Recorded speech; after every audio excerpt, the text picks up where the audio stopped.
Grunnurinn að góðum tónleikum andlegt og líkamlegt ástand. Kunna hlutinn mjög vel.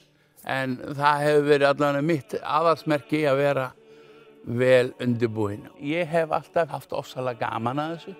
Við erum með glæsi tónleika og við setjum mikinn pening í þetta og með stóra hljómsveit og magnaðan kór og ég kem alltaf annarkvort svartklæddur í jakkafötum, smoking eða hreinlega kjólfötum sem mér finnst best.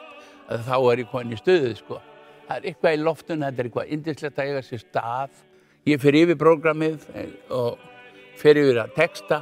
Mér leiðist að syngja á blaði. Það skemmir alltaf. Þannig ég reyna að kunna það sem ég að flytja. Ég orðinn hundgamall. Ég man eftir því á Akureyri í gamla daga. Þá fengum við bara epli og appelsínur á jólunum. En það sem ég man ennþá dag í dag, að nálgast 70, þá man ég ennþá dag í dag þessa lykt. Og þá voru jólin komin og já, svona minningin.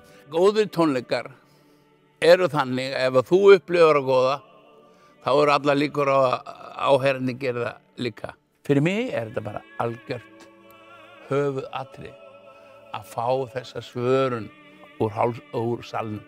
Hvar sem þú ert, hvað við segja stemningu, jólastemningu eða hvaða stemning sem það er. Þess vegna ertu á sviði.